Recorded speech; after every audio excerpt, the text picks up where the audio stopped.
আমি কখনোই টাকা অপচয় করি না। যতটুকু আমার প্রয়োজন ওই অনুযায়ী আমি কেনাকাটা করি। বাট এবারের কেনাকাটাটা ডিফারেন্ট ছিল। এবার মোটামুটি বড় অঙ্কের একটা টাকা জমিয়েছি এবং আমার সংসারের জন্য নতুন কিছু কিনেছি আমার বাচ্চাকে গিফট দেওয়ার জন্য। আর সে তো ভীষণ খুশি যে আমি তাকে এত সুন্দর একটা গিফট দিয়েছি। আর কি গিফট দিয়েছি সেটা তো তোমাদের এই ভিডিওতে দেখিয়ে দিব। সো হ্যালো এভরিওয়ান, আসসালামু আলাইকুম। কেমন আছো সবাই? আই হোপ ভালো আছো, সুস্থ আছো। আলহামদুলিল্লাহ আমিও ভালো আছি। সুরানিয়াস ব্লগ থেকে আমি নিহা বলছি। সবাইকে স্বাগতম জানিয়ে আজকের ব্লগটা শুরু করছি। দুপুর থেকেই বলতে পারো, কারণ সকালের নাস্তাটা অফ ক্যামেরায় করে নিয়েছি। অনেকটা লেট হয়ে গিয়েছিল উঠতে, তার মধ্যে ছিলাম। আর ইদানিং কেন ছিল আমার ভিডিও বানাতে এত বেশি অলসতা লাগে কেন আমি জানি না, শুধু রেস্ট নিতে মন চায়। এটার একটা কারণ হতে পারে, হয়তো বা একটু বেশি স্ট্রেস যাচ্ছে তার জন্য এরকমটা হয়ে থাকে অনেক সময়। তো এই তো আটাটা আমি আনপ্যাক করে নিলাম, কারণ হুটহাট করে না দেখা যায় পাওয়া যায় না হাতের কাছে। তো তার জন্য একটু বক্সে রেখে দিলাম। দুপুরবেলা মাছ রান্না করেছি, ডাল করেছি, আর ভাজি করা ছিল মানে রাতের, তো ওটা দিয়েই খেয়েছি দুপুরে। আর প্রপার ভিডিও তোমাদের সঙ্গে শেয়ার করলাম না, যেটা বলছিলাম যে আমার ইদানিং একদম ইচ্ছে করে না।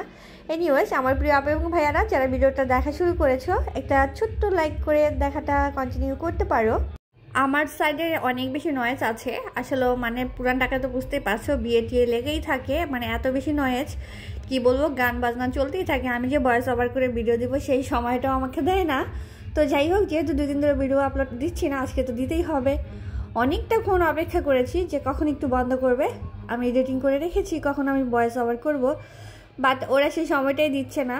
তো যাই হোক, এটার মধ্যেই আমি আমার ভয়েসটা আবার করছি, তাই বলে দিলাম যে হালকা পাতলা নয়েজ আসতে পারে, তোমরা প্লিজ ইগনোর করবা। এই তো বিকালবেলা একটু ছাদে এসেছিলাম আমার প্রিন্সেসকে নিয়ে, কারণ 2-1 দিন পর পর ওকে একটু ছাদে নিয়ে আসলে না ওর ভালো লাগে, একটু ফ্রেশ বাতাসও গায়ে লাগে। আর আজকে যেহেতু বিকালে ঘুমায়নি, তো ভাবলাম কেননা একটু ছাদে নিয়ে যাই, একটু হাঁটাহাঁটি করতে পারবে।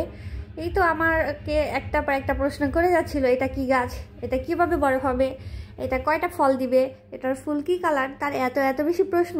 এগুলোর উত্তর দিতে দিতে আমার সময় চলে যায়। তো এদিকে একটু পোস্ট দিয়ে অনেকক্ষণ দাঁড়িয়েছে, কিছু ছবিও তুলেছে, আর তার দুষ্টামি তো আছেই। এই তো দেখো, গাছের থেকে বেশি ফল ধরেছে। এটা একটা আমড়া গাছ, ভীষণ সুন্দর আমড়া হয়েছে। এগুলা তো আমাদের বাড়িওয়ালাদের বলছিলাম যেটা, যে ওনাদের ছাদের বাগানগুলো দেখতে বেশ ভালোই লাগে, অনেক রকমের গাছ এখানে রয়েছে। আর সবচেয়ে বড় কথা পরন্ত বিকালের এই সূর্য ডোবার মুহূর্তটা দেখতে আমার আরও বেশি অসাধারণ লাগছিল, আর ঠান্ডা বাতাস গায়ে লাগছিল। সব কিছু মিলে না একটা অন্যরকম অনুভূতি ফিল হচ্ছিল। অ্যাকচুয়ালি এই মোমেন্টগুলো না আমি আমার হাজব্যান্ডকে অনেক বেশি মিস করি, কারণ আমরা দুজনই এই টাইপের মুহূর্তগুলো অনেক বেশি উপভোগ করতে পছন্দ করি।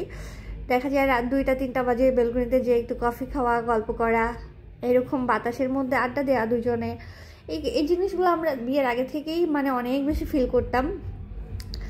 দেখা যায় দুজন দুই জায়গায় থাকতাম, ফোনে কথা বলতাম রাত জেগে, তখনই এরকমটা আমরা বলতাম।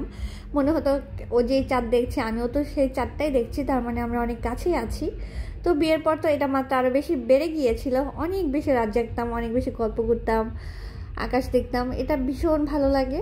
তো যাই হোক, তোমাদেরও একটু দেখিয়ে দিচ্ছি, দেখো কতটা বাতাস, আর ভীষণ ঠান্ডাও লাগছিল আমার। তো আমার বাচ্চাকে বলছিলাম চলো চলে যাই, তো সে যাবে না। তার একটা প্রশ্ন ছিল, আম তো ভিতরে হলুদ কালার হয়, তাহলে এটা কেন সবুজ?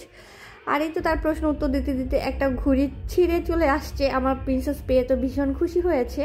সে এই ঘুড়িটা বাসায় নিয়ে যাবে, তার বাবা সুতা লাগিয়ে দিবে, সে উড়াবে। পুরান ঢাকায় কিন্তু ঘুড়ি উৎসবটা অনেক বেশি হয়ে থাকে, প্রতিদিনই ঘুড়ি উড়ানো চলতেই থাকে। এই তো দেখো, তোমাদের একটু দেখিয়ে দিলাম।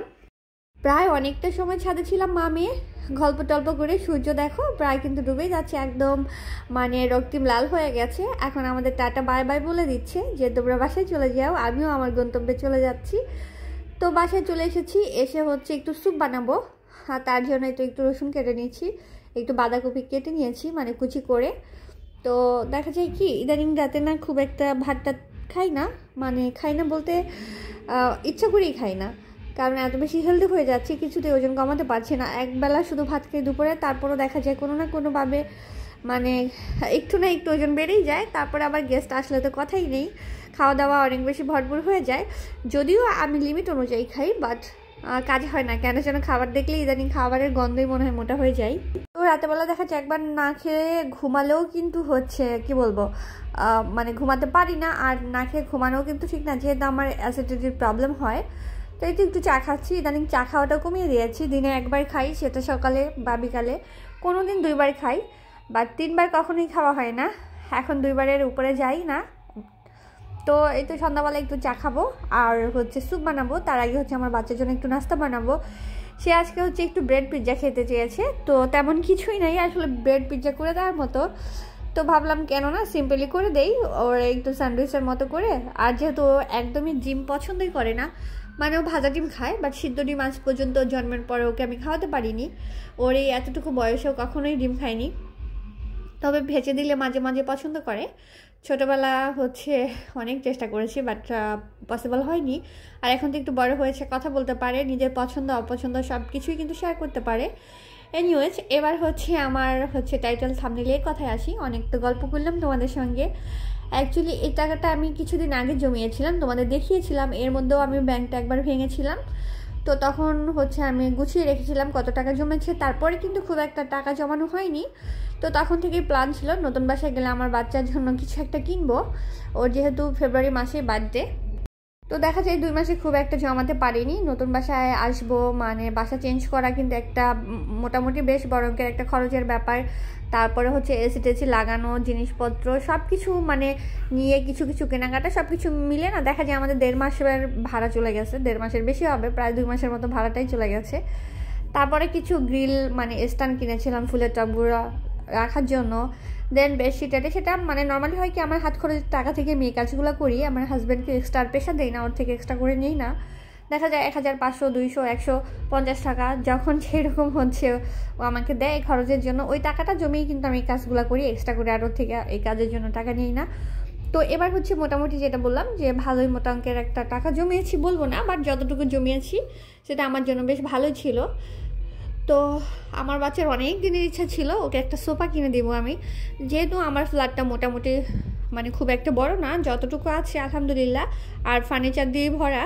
তো এটার জন্য ভাবলাম যে কেননা ওকে একটা ডিভান কিনে দিতে পারি আমি, যেহেতু মানে ও তো হচ্ছে সোফা মানে ও হচ্ছে ডিভান তো আর বুঝবে না, ও সোফাই বুঝবে, তো একটা এনে দিলেই হবে। তো নর্মালি 1 সিট 2 সিটের সোফার থেকে আমার মনে হয় ডিভানটাই বেস্ট লাগে, আর দেখতেও কিন্তু ভালো লাগে, ডিজাইনটাও সুন্দর থাকে। মোটামুটি একটু ভালো কাঠের মধ্যে কিনে দেই তো ভালো হবে। তো ওই ডিসিশন থেকেই হচ্ছে টাকাটা বের করেছি যে আমার প্রিন্সেসের বার্থডে গিফট। দেন আমার হাজব্যান্ডকে বলেছি তুমি চয়েস করে এনে দিও, আমি আর যাবো না, ইদানিং বের হতেও আমার ভালো লাগে না। তো হচ্ছে এই তো আমার হাজব্যান্ড মানে পছন্দ করবে বলতে হচ্ছে ও আগে গিয়েছিল 2 দিন বসুন্ধরার সামনে যে ফার্নিচারের দোকানগুলো আছে ওখানে একটু খোঁজখবর নিয়েছে। নর্মালি ম্যাক্সিমাম দেখা যায় একটু ভালো কাঠের মধ্যে কিনতে গেলে না 25-এর নিচে কেনাই যায় না। তো অনেকগুলোই ও দেখেছে, আর আমার কাছেও তো দামিগুলোই ভালো লাগে, যেহেতু ভাবলাম কিনবো যখন একটু ভালোটাই কিনি। দেন আমার মনে হলো যেহেতু আমার ফার্নিচারগুলো খুব একটা হাই রেঞ্জের না মোটামুটি, আর ভাড়া বাসা যতদিন থাকি আমি এই টাইপের জিনিস ইউজ করব, কারণ চেঞ্জ করা ভীষণ প্যারার। আল্লাহ না করুক, জানি না কবে নিজের বাসা হবে, যখন নিজের বাসা হবে তখন মন মতো করে গুছিয়ে নিব। যতদিন আছি ভাড়া বাসায় তখন এইভাবে চলবো, আর ওই অনুযায়ী তুমি আমার জন্য একটা ডিবান নিয়ে আসো, খুব মানে হাই কোয়ালিটির দরকার নেই। তো এদিকে আমার বাচ্চার কিন্তু হচ্ছে আমি বানিয়ে দিয়েছি স্যান্ডউইচ পিৎজা যেরকম বানাই, স্যুপটাও বসিয়ে দিয়েছি। তো যেটা বলছিলাম যে মোটামুটি কোয়ালিটির মধ্যে কাঠের কিনবা অবশ্যই, যাতে আমার যতদিন আমি ভাড়া থাকি ততদিন আমার আর কিনতে না হয়। তো ওইভাবেই হচ্ছে ও দেখেছে, দেখা যায় মোটামুটি ভালোর মধ্যে কিনতে গেলে 22,000-এর নিচেও পাওয়া যায় না, আর যেগুলো নর্মাল আছে ওইগুলো আবার পছন্দ হয় না। দেন আমার হাজব্যান্ডকে বললাম যে ঠিক আছে আমার বাজেটের মধ্যে হলেই হলো, সমস্যা নেই, তুমি নিয়ে নাও একটা মোটামুটি রেঞ্জের মধ্যে, আর অবশ্যই কাঠেরগুলো নিবে যাতে আমার বাচ্চা পছন্দ করে। লাইট কালার দরকার নেই, কারণ ও যেহেতু সারাক্ষণই খেলবে সোফার মধ্যেই বসে থাকবে ডিভানের মধ্যে, তো তার জন্য একটু ডিপ কালারের মধ্যে নিও। কারণ আমার হচ্ছে দেখা যায় কি যেহেতু আমার ফার্নিচারগুলো সব খুব বেশি হাই কোয়ালিটির না, সো তার সঙ্গে কিন্তু খুব হাই কোয়ালিটির ডিভানটাও ভালো লাগবে না। তো ওই জায়গা থেকেই হচ্ছে আমার হাজব্যান্ডকে আমি বলে দিয়েছিলাম খুব ভালো করে, আর সঙ্গে একটা টি টেবিলও নিয়ে নিও, কারণ গেস্ট আসলে অনেক সময় চাটা খাওয়ার জন্য লাগে, যেহেতু একটু জায়গা আছে মানে জিনিসপত্র রাখার পরে, সো খুব ইজিলি মানে রাখতে পারবো। তো আজকে হচ্ছে কাঙ্ক্ষিত দিন, এরই মধ্যে কিন্তু আমার বাচ্চাটা একদম পাগল বানিয়ে ছেড়ে দিচ্ছে ওর বাবাকে, কবে এনে দিবে, ও কবে বসবে। তো ইদানিং আমার মেয়েটা না খুব পছন্দ করা শিখে গিয়েছে, ওর বাবা বলেছে যে আমি ভিডিও কল দিব, ছবি দিব, তুমি পছন্দ করো কোনটা নিবে। তো এদিকে আমার স্যুপ রান্নাটাও হয়ে গিয়েছে। আর যেটা বললাম টাকা জমানোর আসলে গোপন টিপস বলতে কিছু নেই, যারা আমরা সংসার করি তারা কিন্তু সবাই বুঝি কীভাবে আসলে সংসারে খরচ করতে হয়, কীভাবে সেভ করতে হয়। যাদের অপুরন্ত আছে তাদের বিষয়টা আলাদা, বাট আমাদের মতো মিডল ক্লাস যারা, তারা কিন্তু একটু সেম করেই চলতে হয়। এই যেটা বললাম, আমার হাজব্যান্ড যখনই কোনো হাত খরচের টাকা দেয় বা নাস্তা কেনার জন্য বা বাইরে যাওয়ার জন্য যে অবশিষ্ট টাকাটা থাকে, সেটা কিন্তু আমি চাইলেই টুকটাক জিনিসপত্র এটা সেটা কিনে খরচ করতে পারি। মানে একটা সময় ছিল আমার ড্রেস কেনার প্রতি অনেক বেশি নেশা ছিল, দেখা যায় অর্নামেন্টস, ড্রেস এইসব জিনিস প্রচুর কিনতাম। এখন কিন্তু সেই খরচটা আমার নাই, যেহেতু বাইরে খুব একটা যাওয়া হয় না। শুধু মানে আমি প্রতি মাসে 2-3টা ড্রেস করে কিনে নষ্ট করব, সেটা এখন আর করি না। ওই অর্নামেন্টস এটাও সেটাও কিনা হয় না, যেটা আগে করতাম, চুড়ি টুড়ি এটা সেটা যেটাই দেখতাম সেটাই কিনতাম। এখন নিজের খরচটা কমিয়ে দিয়ে সংসার খরচটা মানে বেড়ে গেছে। দেখা যায় টাকা জমিয়ে যতটুকু দরকার হয় আমার সংসারের জন্যই কেনাকাটা করে থাকি। দেন আমার এই টাকা জমানোর কিন্তু আমার মেয়েরও অনেক অবদান আছে। ও দেখা যায় গিফট পায় মোটামুটি ভালোই, 100 টাকা, 200 টাকা, 500 টাকা, যেখান থেকেই যতটুকু গিফট পায়, যেই দেয় সেই টাকাটা কিন্তু আমার বাচ্চাও খরচ করে না, আমাকে দেয় যে আমার মেয়েটা ব্যাংকে রেখে দাও, আমাকে সাইকেল কিনে দিও, আমাকে জিনিসপত্র কিনে দিও। এই যে যেমন আজকেও আমার মেয়েটা 100 টাকা রেখেছিল। তো এইভাবেই কিন্তু আমরা মা মেয়ে হচ্ছে টাকা জমাই। তো এবার ভেবেছি একটা বড় সাইজের একটা ব্যাংক কিনবো, দেন সেটার মধ্যে একদম 2 বছর আর ভাঙবো না, দেখা যাক কতটুকু জমাতে পারি। তো এখানে মোটামুটি হচ্ছে আমার প্রায় 25,000 না, আরও বেশি হয়েছে। তো দেখা যায় সোফা, তারপরে হচ্ছে আমার টি টেবিল কিনেও মানে কিছু টাকা আমার হাতে আছে, যেটা দিয়ে আমি ভেবেছি কয়েকটা গাছ কিনবো। দেন হচ্ছে কয়েকটা আর্টিফিশিয়াল ফুলের মানে টব কিনবো বড় সাইজের। তো সেটার জন্যই কিন্তু আমি ভাগ ভাগ করে রেখে দিয়েছি কোনটা দিয়ে কি কাজ করব। দেখা যায় এই যে মানে বড় অঙ্কের একটা টাকা 25 থেকে 30,000 টাকার মধ্যে হঠাৎ করে এই টাকাটা আমার হাজব্যান্ডের থেকে নেওয়া কিন্তু পসিবল হতো না, বা অনেক বড় অঙ্কের একটা টাকা ও দিতেও পারতো না বা দিতে চাইতেও না, যাই হোক না কেন। তো এই তো আমি জমিয়েছিলাম, তার জন্য কিন্তু আমার শখগুলো পূরণ করতে পারছি। তোমাদের দেখিয়ে দিলাম টি টেবিলটা, আর এটা কিন্তু আমার প্রিন্সেসের পছন্দের। আমার শুধু গ্লাস যেগুলো আছে নর্মালি ওইগুলোই পছন্দ হয়েছিল। ভিতরের যে পায়াটা ওটা খুব সুন্দর করে স্টাইল করা ছিল, আর উপরে শুধু একটা কাচের গ্লাস হবে। তো ওই রকমটা আমি পছন্দ করেছিলাম, আর আমার বাচ্চা এটা পছন্দ করেছে, ওর নাকি এটা ভালো লেগেছে, এটার উপরে ফুলদানি রাখলে দেখতে অনেক সুন্দর লাগবে। আর হচ্ছে ডিমান্ডটা ও পছন্দ করেছে কালার ম্যাচিং করে এটার সঙ্গে। দেন ভাবলাম যেহেতু ওর জন্য কিনছি আর ওর ইচ্ছাটাকে প্রায়োরিটি দেওয়া উচিত। এই তো বাবা মেয়ে হচ্ছে চলে এসেছে, কারণ ওরা এই তো টেবিলটা দিয়ে গেছে, এখন হচ্ছে ডিমান্ডটা নিয়ে আসবে। আমার হাজব্যান্ড নিচে নেমেছিল, কারণ বাসা তো আর চিনবে না, তার জন্য ফাইনালি আমার মেয়ের কাঙ্ক্ষিত পছন্দের জিনিস কিন্তু চলেই এলো। যদিও এটা অনেকের কাছে সামান্য একটা ব্যাপার, বাট আমার কাছে খুবই আনন্দের, কারণ আমি নিজে টাকা জমিয়ে আমার বাচ্চার জন্য কিছু কিনতে পারছি। এটা আমার কাছে খুবই ভালো লাগার একটা ব্যাপার।